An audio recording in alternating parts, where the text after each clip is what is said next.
डराने के लिए नहीं है। ये कहानी आपको चुप रहने की कीमत याद दिलाने आई है।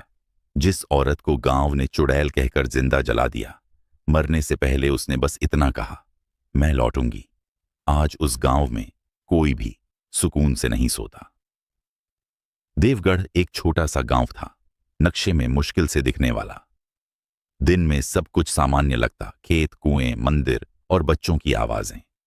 लेकिन जैसे ही सूरज ढलता, यह गांव चुप हो जाता।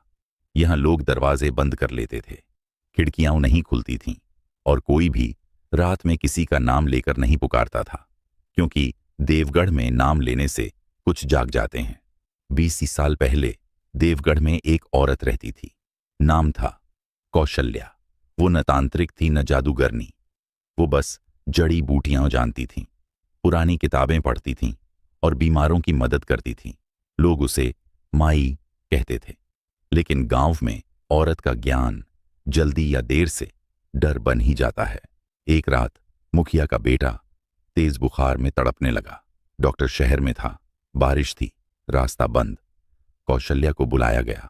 उसने जड़ी बूटी दी, पूरी रात जागी, लेकिन सुबह होते होते लड़का मर चुका था और देवगढ़ को दोषी मिल गया। इसकी नजर लगी है। ये औरत सामान्य नहीं है, इसके पैर उल्टे हैं। अफवाहें सच से तेज फैलती हैं। कोई सबूत नहीं था, कोई सवाल नहीं, बस डर था, और डर को किसी चेहरे की जरूरत होती है। एक पंचायत बुलाई गई। कौशल्या बोली, अगर मैं चुड़ैल हूं तो सबूत दो। भीड़ हंस पड़ी। किसी ने कहा, सबूत ही तो तुम हो। और उसी दिन उस पर फैसला सुनाया गया। चुड़ैल अमावस की रात थी। हवा अजीब तरह से ठंडी थी। पीपल के नीचे कौशल्या को बांधा गया। उसने रोया नहीं, चिल्लाई नहीं, बस कहा, मुझे मत जलाओ, तुम सब इसका पछतावा करोगे। जब आग लगी, उसकी चीख इंसानी नहीं थी और मरते मरते उसने कहा, मैं लौटूंगी। घंटी अपने आप बज उठी। 3 दिन बाद जिसने आग लगाई थी, वो आदमी अपने ही घर में जला हुआ मिला। दरवाजे अंदर से बंद थे। गांव ने कहा, संयोग। लेकिन देवगढ़ में संयोग लंबे नहीं चलते। पीपल के पास एक नीम उगाया। उससे रात में खून टपकता था। जो भी उसे काटने गया लौटा नहीं।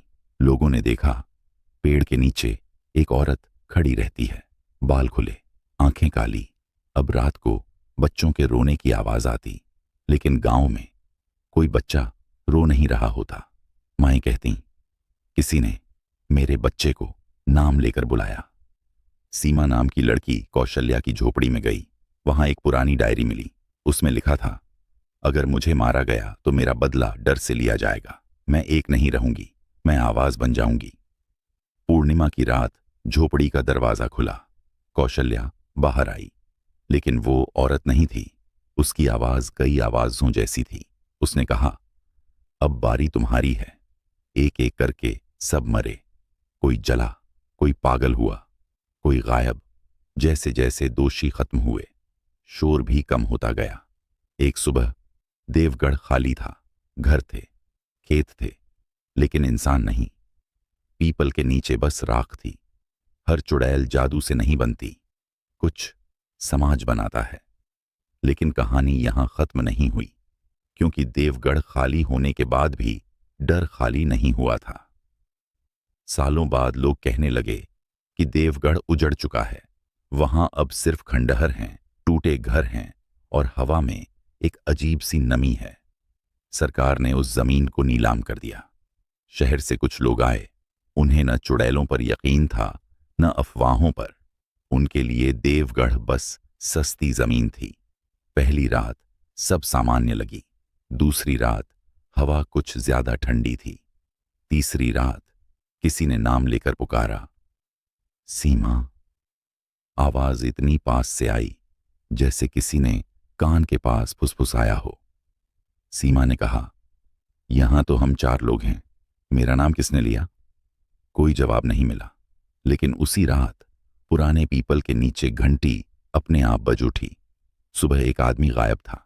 उसके जूते पीपल के पास पड़े थे और जमीन पर राख के निशान थे। जैसे कोई वहां खड़ा रहा हो, जलता हुआ, पर आग के बिना। लोगों ने पहली बार वो बात मानी जिसे वे सदियों से झुठलाते आए थे। कुछ जगहें छोड़ी नहीं जाती, वहां से सिर्फ लोग हटते हैं। रातें अब और भयानक होने लगीं। खिड़कियों पर नाखून चलने की आवाज आती, आईने में पीछे कोई खड़ा दिखता, और सबसे डरावनी बात, वो किसी को मारती नहीं थी, वो याद दिलाती थी हर उस आदमी को जिसने कभी किसी औरत पर उंगली उठाई थी, हर उस औरत को जिसने चुप रहना चुना था। लोग सपनों में आग देखते, रस्सियां देखते, और एक औरत सवाल था जिनमें न गुस्सा था, मैं चुड़ैल न नफरत। तो तुमसे एक सवाल था। धीरे धीरे खबर फैलने लगी। देवगढ़ में अब कोई नहीं बसता, लेकिन वहां जाने वाले पहले जैसे नहीं लौटते। कोई हंसना भूल जाता है, कोई बोलना, और कोई खुद को।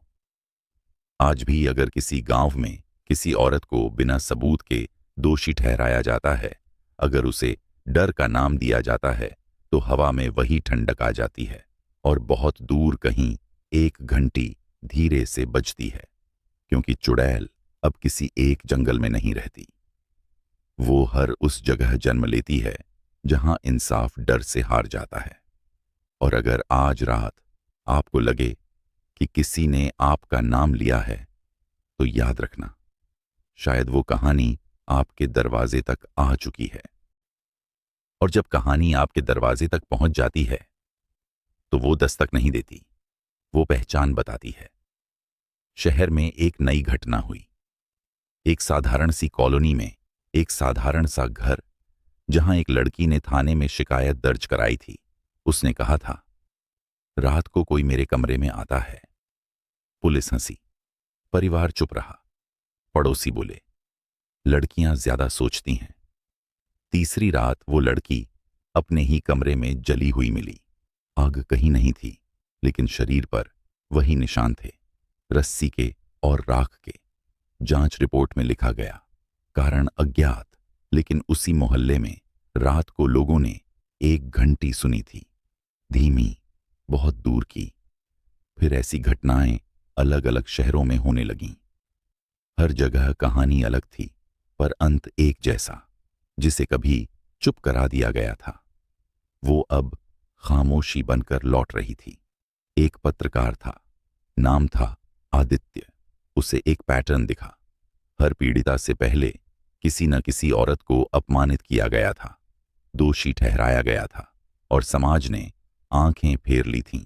आदित्य ने जब देवगढ़ की फाइल खोली, तो आखिरी पन्ने पर एक लाइन लिखी थी, चुड़ैल एक शरीर नहीं है, वो एक चेतावनी है। उस रात आदित्य ने सपने में देखा, पीपल का पेड़, आग और एक औरत जो उसकी तरफ देख रही थी। उसने पूछा, क्या मैं भी दोषी हूं? और जवाब आया, तुमने देखा था और चुप रहे। सुबह आदित्य ने अपनी रिपोर्ट छाप दी, नामों के साथ, सबूतों के साथ। पहली बार कहानी बदली।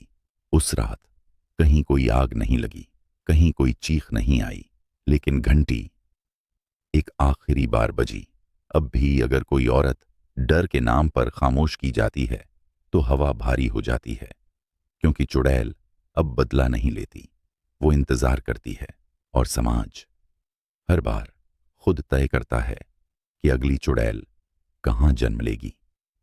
घंटी अब सुनाई नहीं देती थी, और यही सबसे डरावनी बात थी, क्योंकि जब कोई आवाज बहुत देर तक ना आए, तो समझ लेना चाहिए कि वो पास आ चुकी है। देवगढ़ की कहानी अखबारों से उतर चुकी थी। आदित्य की रिपोर्ट पढ़ी गई, बहस हुई, और फिर सब कुछ दूसरी खबरों में दब गया। समाज ने राहत की सांस ली। लोगों ने कहा, अब सब ठीक है। लेकिन कुछ रातों बाद एक नई आदत शुरू हुई। लोग आधी रात को अचानक जाग जाते, दिल जोर जोर से धड़कता, और उन्हें लगता कमरे में कोई और है। आईना देखने की हिम्मत कोई नहीं करता था, क्योंकि जो देख लेते वो अगले दिन खुद से बात करना छोड़ देते। एक महिला थी, राधा। उसके पति ने उसे सालों तक पागल कहा था। हर बार जब वो सच बोलती, उसे चुप करा दिया जाता। एक रात राधा ने सपने में देखा, पीपल का वही पेड़, आग और एक औरत जिसका चेहरा उसके जैसा था। सुबह उठते ही राधा ने पहली बार घर छोड़ दिया। उसी दिन उसका पति अपने कमरे में राख के ढेर में बदला मिला। कोई आग नहीं थी, कोई दरवाजा नहीं खुला था। शहर में हड़कंप मच गया, लेकिन इस बार कोई चुड़ैल नहीं बोली। सब चुप थे। धीरे धीरे ये समझ आने लगा, अब वो सिर्फ सजा नहीं देती, वो हिम्मत देती है। जिस रात कोई औरत खुद के लिए खड़ी होती, उसी रात किसी और का डर खत्म हो जाता। आदित्य ने आखिरी नोट लिखा, चुड़ैल अब बदले का नाम नहीं है, वो उस पल का नाम है जब डर टूटता है। लेकिन हर कहानी की तरह यहां भी एक सवाल बाकी था। अगर चुड़ैल सिर्फ बुरी चीजों को खत्म कर रही है, तो फिर डर क्यों बढ़ रहा है? क्योंकि कुछ लोग अब भी वही कर रहे थे जो पहले करते आए थे, बस चुपचाप। और चुड़ैल चुप्पी से ज्यादा किसी चीज से नफरत नहीं करती। उस रात एक बच्ची ने अपनी मां से पूछा, और बहुत दूर कहीं एक घंटी फिर से बहुत हल्के से बजी। क्योंकि अब कहानी किसी एक गांव की नहीं थी, अब सवाल सीधा आपसे था। अगर आज आपके सामने कोई बेगुनाह चुप कराया जा रहा हो, तो अगली चुड़ैल किसे बनाएगा समाज? घंटी 2 बार बजी, जारी रहे। पहली बार जैसे चेतावनी, दूसरी बार जैसे फैसला। राधा के बाद शहर में अजीब बदलाव दिखने लगा। औरतें अब पहले जैसी नहीं रहीं।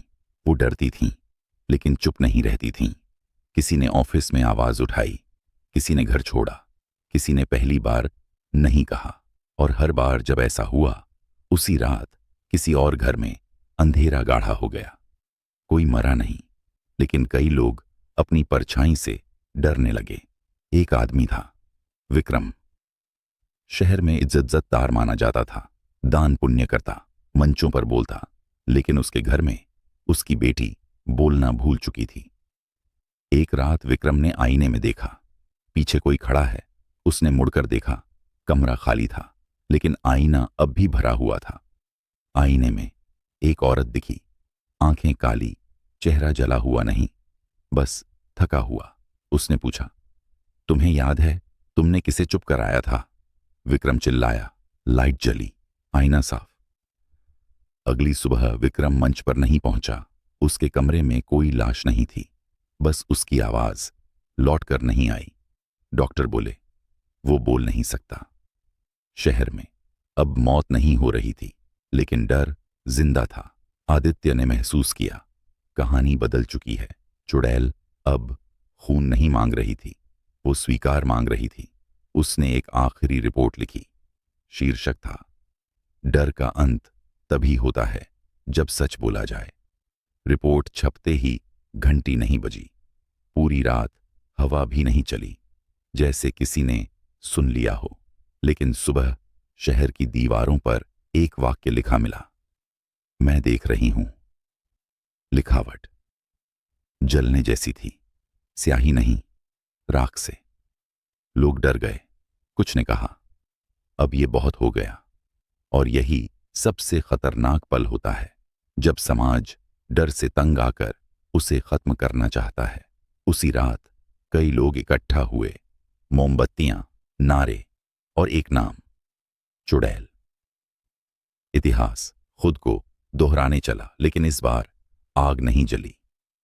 पीपल के नीचे कोई नहीं था, बस हवा में एक आवाज गूंजी, अगर फिर जलाओगे तो इस बार मैं अकेली नहीं आऊंगी। भीड़ तितर बितर हो गई, और पहली बार लोगों ने समझा, ये बदला नहीं है, ये आखिरी मौका है। क्योंकि चुड़ैल किसी और दुनिया से नहीं आती, वो हमारे फैसलों से जन्म लेती है। और कहानी अब अपने सबसे खतरनाक मोड़ पर थी, क्योंकि सवाल अब ये नहीं था कि चुड़ैल आएगी या नहीं। सवाल ये था, क्या समाज इस बार कुछ सीखेगा? डर तब नहीं होता जब वो सामने खड़ा हो, डर तब होता है जब वो आप ही बन जाए। समाज ने सोचा था कि इस बार आग नहीं जली तो शायद कहानी बदल गई। लोगों ने माना कि अब सब खत्म हो गया है। लेकिन उन्हें ये समझ नहीं आया कि चुड़ैल को आग की जरूरत अब कभी थी ही नहीं। वो अब नदी की तरह थी, शांत, धीमी और रास्ता खुद बनाती हुई। शहर में एक स्कूल था, पुराना, बड़ा, इज्जतदार। वहीं एक लड़की थी, अनु, 12 साल की। बहुत कम बोलती थी। जब टीचर पूछते कुछ कहना है तो वो सिर झुका लेती। सबसे डरावनी चीख वो होती है जो बाहर नहीं निकलती। एक दिन अनु ने अपनी कॉपी में कुछ लिखा, शब्द नहीं, बस एक लाइन, रात को कोई मुझे नाम से बुलाता है। टीचर ने हंसकर कहा, कहानी मत बनाया करो। उसी रात स्कूल के गार्ड ने घंटी सुनी। स्कूल में कोई नहीं था। सुबह हेडमास्टर अपने ऑफिस में अकेला बैठा मिला, अनमरा हुआ, घायल। बस खिड़की के शीशे पर एक लाइन लिखी थी, उसकी आवाज कहाँ है। जब चुड़ैल सवाल पूछने लगे तो समझ लो वो जाग चुकी है। शहर में अब डर की दिशा बदल चुकी थी। लोग मर नहीं रहे थे, लेकिन बच भी नहीं रहे थे। जो भी कभी चुप रहा था उसके सपने बोलने लगे। आदित्य ने नोटिस किया, घटनाओं में एक चीज कॉमन थी, हर जगह कोई ना कोई देखकर भी नहीं बोला था। उसने अपने कैमरे के सामने कहा, ये कहानी किसी भूत की नहीं है, ये हमारी चुप्पी की कहानी है। उसी रात उसके कैमरे में पीछे एक परछाई दिखी। आदित्य रुका, पीछे मुड़ा, कमरा खाली, लेकिन रिकॉर्डिंग में एक आवाज थी, अब तुम बोल रहे हो, देर से। देर से बोला गया सच भी सजा मांगता है। अगले दिन शहर की दीवारों पर नई लाइन लिखी मिली, मैं सबकी नहीं आती, सिर्फ उनकी जो चुप रहे। लोगों ने पहली बार एक दूसरे को देखना शुरू किया, शक से, डर से। क्योंकि अब सवाल ये नहीं था कि चुड़ैल कौन है, सवाल ये था उसकी अगली वजह कौन बनेगा। और उसी रात एक बच्चे ने मोमबत्ती बुझाते हुए कहा, मां, अगर मैं सच बोल दूं तो क्या वो चली जाएगी। मां चुप रही और बहुत दूर घंटी फिर से एक बार बजी। चुड़ैल तब तक रहेगी जब तक कोई न कोई चुप रहेगा। कहानी तब खतरनाक होती है जब वो आपको किरदार बना ले। अब शहर में लोग रात को लाइट बंद नहीं करते थे, इसलिए नहीं कि अंधेरे से डरते थे, बल्कि इसलिए कि रोशनी में आईना ज्यादा साफ दिखता है और आईने अब सच दिखाने लगे थे। एक आदमी ने दाढ़ी बनाते हुए देखा, उसके पीछे उसकी पत्नी खड़ी है, पत्नी जो 5 साल पहले दुर्घटना में मर गई थी। आईने में उसने पूछा, तुमने तब क्यों कुछ नहीं कहा था। ब्लेड हाथ से गिर गया, खून नहीं निकला, लेकिन आवाज वहीं खत्म हो गई। कुछ सजाएं जिस्म को नहीं, आवाज को मिलती हैं। अब चुड़ैल दिखाई नहीं देती थी, वो सिर्फ महसूस होती थी। जब कोई झूठ बोलता, कमरे की हवा भारी हो जाती। जब कोई सच दबाता, घंटी अपने आप बजती। लोग समझ गए, ये कोई भूत नहीं है, ये न्याय की परछाई है। लेकिन समाज न्याय से ज्यादा शांति चाहता है, और शांति के लिए फिर से मीटिंग बुलाई गई। नाम रखा गया, डर हटाओ अभियान। जब समाज डर से लड़ता है तो अक्सर फिर से आग ढूंढता है। उसी मीटिंग में एक बूढ़ी औरत खड़ी हुई, आवाज कांप रही थी। उसने कहा, मैंने भी एक लड़की को झूठा कहा था क्योंकि डरती थी। कमरे में सन्नाटा। तभी पीछे से एक आवाज आई, अब देर नहीं है। सबने मुड़कर देखा, कोई नहीं था, लेकिन दीवार पर राख से लिखा था, आज नहीं तो कल। उस रात पहली बार किसी ने घंटी बजने से पहले सच बोला। एक पिता ने अपनी बेटी से माफी मांगी, एक बॉस ने इस्तीफा दिया, एक औरत ने गवाही दी, और उस रात कहीं कोई परछाई नहीं दिखी। डर तब भागता है जब सच पहले पहुंच जाए, लेकिन हर कोई सच नहीं बोलता। एक शहर था जहां सबने तय किया, हम मानेंगे ही नहीं। उसी रात पूरा शहर एक साथ जागा। किसी की आवाज नहीं निकली। मोबाइल चले, लाइट जली और हर स्क्रीन पर एक ही लाइन थी, अब तुम सब देखोगे।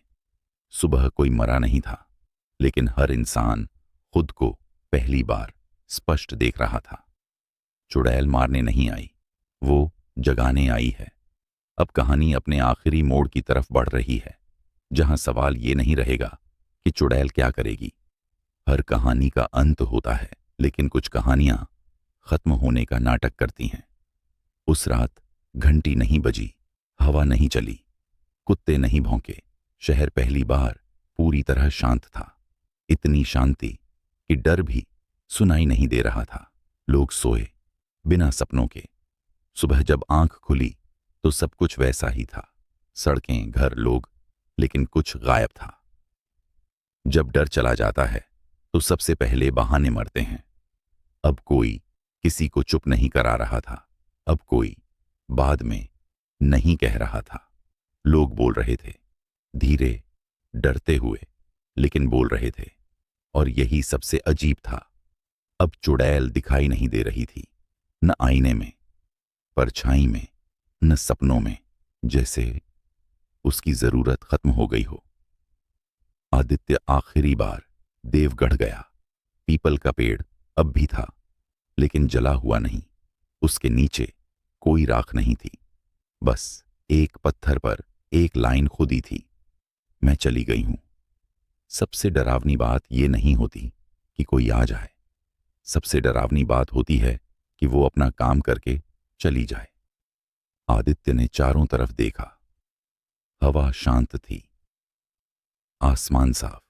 उसने कैमरा बंद किया और बुदबुदाया, तो क्या अब सब ठीक है? पीछे से बहुत धीमी आवाज आई, अब तुम्हारी बारी है। आदित्य मुड़ा। कोई नहीं था, लेकिन उस पल उसे समझ आ गया, चुड़ैल कहीं नहीं गई, वो जिम्मेदारी बन गई है। आज अगर किसी औरत की आवाज सुनी जाती है तो चुड़ैल नहीं आती। आज अगर किसी सच को दबाया जाता है तो हवा फिर ठंडी हो जाती है। चुड़ैल कभी मरती नहीं, वो सिर्फ इंतजार करती है। और अगर आज रात आपको लगे कि कोई आपका नाम नहीं, आपका सच पुकार रहा है, तो याद रखना, कहानी अब भी जिंदा है। अगर यह कहानी आपको पसंद आई हो तो चैनल को सब्सक्राइब करना न भूलें।